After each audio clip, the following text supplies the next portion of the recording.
Morning all. Well, I'm very happy to be here, but I wasn't quite sure why I was in the beginning. Invited to present to this association. I guess listening to the presentation, though, there's a couple of things that really struck me as familiar topics that we're dealing with all the time. So the importance of China, for example, is a very big thing for the dairy industry. When you talk about where you leverage your competitive advantage and how you understand that, for us is, as a dairy processor, is an important part. Our business is fundamentally an export business. We export more than 90% of our product from New Zealand, so we're very dependent on currency and who are the suppliers that we're going to be selling our product to. So I do understand, I guess, a little bit more about why I'm here, and hopefully at the end of the 20 minutes you'll have a bit of an insight as to some of the challenges that we've had at Westland Milk Products. So first of all, I'm going to tell you a little bit about who we are, because I'm pretty much guessing that most of you won't know who we are, so I'll tell you a bit about us. And then I'm going to focus on kind of 4 case studies, if you like, or 4 examples of some of the strategic challenges that we've had to deal with. And some of them have been regulatory challenges, and not local regulatory, but actually changes in one of our biggest markets. Others have been consumer-based issues, so for example around the waterways, and many of you as consumers of product will be familiar with the term dirty dairy, so that's something we've had to deal with. And then finally sort of 2 examples around commoditisation and consumer preferences. So first of all, who is Westland? So Westland Milk Products, we are over 150 years old. We started our business based on the west coast, and we've expanded into the east coast, so we straddle the beautiful Southern Alps, and we believe we make the best milk products in New Zealand, because our cows are predominantly coming from the west coast, where we get on average 5 to 6 metres of rainfall a year, and last week almost all of that in 1 week. So it presents some challenges in terms of doing that, but we have over 430 farms spread across east and west coast. We produce about 135,000 tonnes of milk product, which comes from 735 million litres of milk. We have over 400 shareholders and nearly 180,000 now, 175 on this chart, 1,000 cows. So lots of different facts, but it doesn't really tell you who Westland is. And this was one of the key things that we were keen to do for not only our customers, but also for our staff and our shareholders. So one of the things that we established with Westland is, what is our purpose? Other than having nearly 180,000 cows and turning their product into another product, what is it that Westland does? And so we defined our purpose. And the purpose for Westland, we believe, is nourishment made beautifully for generations. And for us, what that said was, we're not just a dairy company, we produce nourishment, so that gives us scope to expand in different areas. We make it beautifully because of where we come from and the quality and all the processes that we do. And we've done it for generations. We've done it for 150 years, but we're looking after the land and everything we do for the next generation. And we found that purpose has really guided our strategy. It's given the sort of the framework for people to start about who is Westland and what do we do. So let me work on some of these case studies. So one of the first ones is back in 2015, China tightened their food safety laws in relation specifically to infant formula. So many of you will be aware that China is the biggest market for infant formula. It's showing phenomenal growth. Every major player is in the China market, and you really need to be there if you're going to enjoy that kind of growth, but also high margin potential product that infant formula offers. There were over 2,000 brands in the Chinese market, and they needed the Chinese market after the health scare, which went back in sort of 2009, 2008 around melamine. They needed to really bring in some strict controls. So what they did was say that every factory, whether that is local or international, can only make 3 specific brands, and that those brands had to be registered. And there were a number of other requirements in terms of that.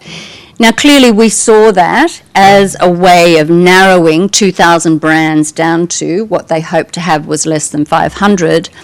What we didn't really anticipate, though, it was also an intent to stall how many new brands and how many products could get into the marketplace.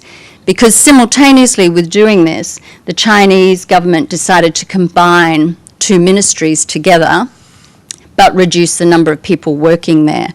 So effectively what we have is a gate system of approval, of which now there are 2,000 brands coming through a very narrow gate. So that has meant trying to get your brand approved really takes some time. So our factory in Hokitika is approved, and the product that we supply into China is approved. But we also have a canning factory here in Ralston, or just outside of Christchurch in Ralston, and that is not yet approved. So essentially we have a very expensive canning facility that we can't sell any product into China because we don't have the approvals. Now, we will get them, but it's a timing issue. So we've had to deal with that and understand how do we protect our business while those enforced regulations are happening. So one of the things that we've started to do is look at what other products can you put through your canning facility, what are the other markets that we can go to, and fortuitously what that has also done is move the risk away from China. So as we've built business in Indonesia, in Myanmar, Vietnam, what we've been able to do is take away our dependence upon the China infant formula business. So for us, I think that was a real example of where the regulation put real limitations and will continue to put limitations, but where we needed to then, reframe the problem and say, okay, how are we going to drive volume through this? So in this instance, we made the regulations work in our favour. We've developed a joint venture with one of our major customers, Osnutria, and you can't really see it as clearly on there, but we have established the canning factory, Pure Nutrition, that we've done jointly with Osnutria. And we've also used the opportunity, as these regulations come through, to add some, what we hope will be a competitive advantage. So things like traceability through the Oroten group, and making sure that we can really keep track of all the products that we sell. And the next example I wanted to share is around the sustainable dairy. And this comes back to the Water Accord. And for those of you, who are reading press across the country, it has shifted very quickly in terms of the dairy industry for us. If you go back to, say, sort of 2013, 2014, where the dairy prices were quite high, and you read the press, everything referred to, liquid gold and how strong it was. And that's certainly what happened then after that was prices came down, but also there became an increasing consumer pressure on what was happening to water in New Zealand. And that pressure has reflected on the dairy industry, and we would argue in a lot of instances unfairly, but we've needed to deal with that because the consumer perception is reality. We can't tell them that they can't believe what they want. We have to go out there and give them some facts, and we've got to deal with it. So in Westland's situation, we decided to take this on proactively. So what we did was, we were not able to sign up to the Water Accord as it stood back in that time, but we became friends of the Water Accord. And we set up within Westland our own farmer shareholder team, where we started to build plans so that we could get ahead of what we thought would be some of the water restrictions. And to give you a specific example, in the West Coast, because we do get so much rain, we have a situation called humping and hollowing, where dairy farmers will build trenches effectively in their paddocks because we get so much water, we need it to flow off and keep dry land for the cows to stand on. Now, the way the Water Accord was first developed would have meant that we would have had to fence every hump and hollow.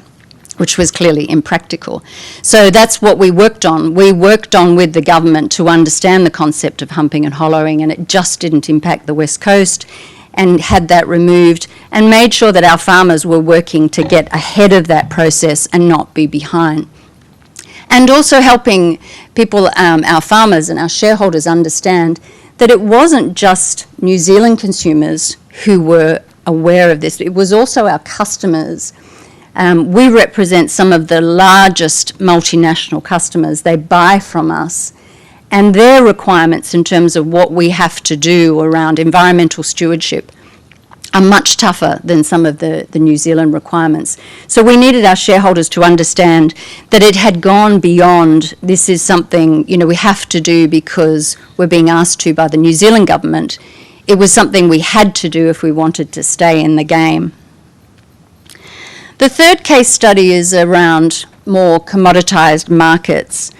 And for us, our business started supplying commodity products. We supplied butter and skim milk powder predominantly, and we knew that that was going to become more and more difficult. So we moved into the infant formula business to really add value to the product that we were getting from our farmers. But even infant formula, that's been an area that lots of people have built processing facilities for, and it is becoming increasingly commoditised. It's a difficult product to make, it's a high quality product, but there is a lot of capacity, and there is overcapacity, certainly in New Zealand, but worldwide, around infant formula. So we were looking for how can we differentiate our product. And essentially, we started to take the conversation back to, can the differentiation start at farm? And a bit like some of the conversation you were having before about your competitive advantage and where does it start, we were looking at, was there things that we could do that started the competitive advantage at farm and then maintain that all the way through the processing facility? So, for example, many of you would have heard about A2 milk, which essentially is a type of milk where cows don't have a particular beta-casein protein of A1, they only produce A2. And we recognised if we were able to create that and segregate that, we could start adding value all the way through the supply chain process. And we take that concept and develop other different types of milk. And so we have a new milk, which is called 10-star premium standard, which is based on 96% grass-fed and a series of environmental, human and animal rights issues. So, for example, as far as possible to be antibiotic-free. And if we're able to segregate those, we know we can charge a margin into the markets that we're exporting to. So that was us starting to look at how do we avoid becoming a commodity product in the future as more and more capacity comes on. But we were still left with the biggest challenge around our product is that we still produced an enormous quantity of commodity products. And so if this is where we were when we were producing sort of skim milk and butter and a small amount of infant formula, we've now moved to sort of 80% of our business is skim milk, whole milk, casein, etc. And 20% of it is what we call added value. But it doesn't take much from a mathematical point of view to work out that if you're really going to grow profitability, you've got to get this to be a huge amount, or you make a small change on the 80%. Even if we could increase our margin there by sort of 2 to 3%, it would make a fundamental benefit to the business as a whole. So this is what our segregation strategy has allowed us to do, because now we can take A2 and make that into skim milk powder from A2 milk. Now we can take 10-star premium standard and make that into 10-star premium standard butter. So that's exactly what we've done, and where we're driving value now is in both sides. We're building that infant formula business, we're getting the value-added margin, but we're also looking at the commodity business, but at a much, where we're really trying to tweak that only at the sort of 2 to 3%, but it has a much bigger impact for the business as a whole. And we've just launched into 2 states in the US our first 10-star premium standard butter through Lewis Road Creamery. So we've supplied them that product. That's gone into the US at a premium to all other butters in those particular retail accounts, and is now outselling all other butters in the US. So we know there's a market for it. We know there's a consumer demand in this kind of real high quality, high standard product. And for us, it allows us to really look at our business completely differently. The other thing we know is that consumer preferences are changing, and we need to really stay abreast of that. We do a lot of research to try and understand it, but the 10-star premium standard really came out of understanding consumer preferences changing. And you will have seen it, I think, here in New Zealand as well, where you no longer have the thing that everybody should be eating, margarine, and avoid all the fats. Now you have a real conversation around fat being good for you, and the type of fat you eat is good for you. So that understanding is one of the things that led us to launch the 10-star premium standard butter product, because the product claims and the things we're able to do with that really taps into, particularly in North America, a real drive around move away from sugar and move into the right types of fat products for people who are looking at paleo, ketogenic diets, all of that type of thing. So staying ahead of what your consumers want is really important as well. I think the other thing that we've found too is that, and I guess that's why Nourishment Made Beautifully we think is so important to not be Dairy Made Beautifully, is that the market set changes as well. All of a sudden you have people who are equally happy one day to have a soy latte, double shot, whatever it comes with, and the next day a full cream latte because that's what they feel like. We call them flexitarians, and it's not unusual to go into somebody's pantry or kitchen and see that somebody's going to have almond milk and full cream milk and full fat butter sitting in their fridge, and they're going to choose in terms of what they do during the day. So we need to understand that the competitive set for us is not dairy. The competitive set is share of stomach. It's what people are eating and drinking, and we really need to reframe what is our competition and what are our points around that. And I would argue for any industry that's a critical thing to do, is really understand what is your true competitive set. So within that, we look at a number of things for making sure that we are on trend, if you like. So I've talked about our purpose of Nourishment Made Beautifully for Generations. And for us, our strategy flows out of that. And it's about how we differentiate products that leverage our heritage and location, and really playing again to that history that we have with Westland. And we then look at products on a functional piece. What's their environmental claim? Free from, in our consumers' minds, having what they call a clean label. So it's 100% milk or 100% fat, not any additives. So they're looking from those free from. And then, what are some of the things that we have to look at for claims? So the claim around grass-fed, the claim around omega-3, etc. What else does that cover? So in summary, and noting the bell, thank you, we have those 4 areas that we've tried to differentiate on. And hopefully those 4 case studies have given you a view as to how we've tackled our market and some of the challenges. So sometimes it has to be that real micro-analysis, and sometimes it's a bigger macro thing that's affecting the whole marketplace, like water. Sometimes it's IP that we develop or borrow and develop. But I would say in all of those instances, what we've done is understand what our consumers want, how that translates into a sale with our customers, and how we can leverage that for our best margin. So thank you very much.